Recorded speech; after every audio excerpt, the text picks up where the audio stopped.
You're going to really enjoy the gameplay in this video, as well it appears as though I'm the worst player of Overtop in the world. But I actually have an interesting story with this one. Back when the arcades were actually, a thing, this game used to have lineups at my local arcade, and every time I used to see all these people, I just walk the other way and play something else.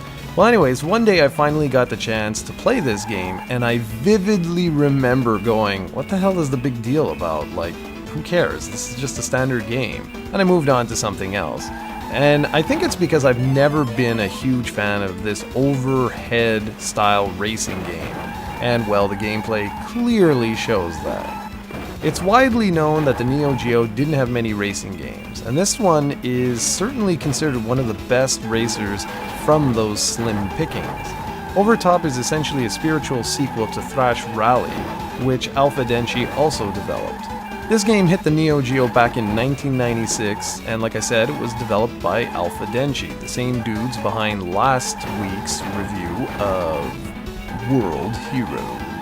The game has a really distinct look to it and has some nice details in the environments, and even though it sure doesn't look like it, it controls very well.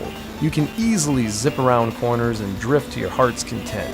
You can accelerate or brake, and well, that's pretty much it, but if you tap the brake button just as you enter a turn, it activates the drift. And if you double tap the brake button, you can cut your speed down to almost nothing. One downside I personally have with this system is that if you slam into the walls as often as I do, your car tends to point upwards when it reorients itself, meaning that you then have to reverse in order to straighten yourself back onto the track.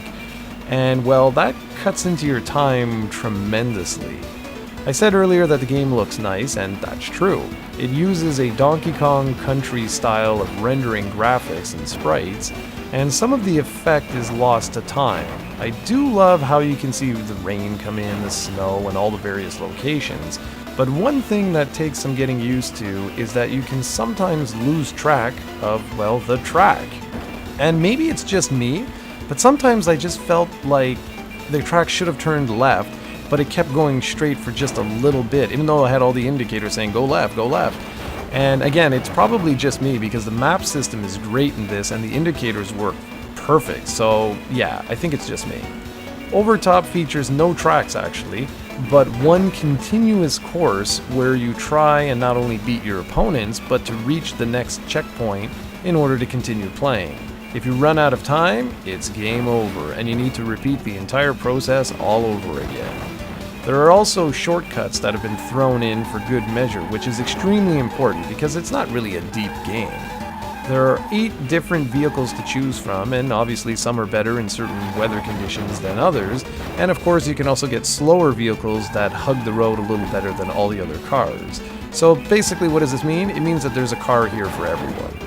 Overall, Overtop is a game that fans of these overhead-style racing games will certainly enjoy. I have no doubt about it. It's just one of those Neo Geo games that I, myself, just couldn't get into.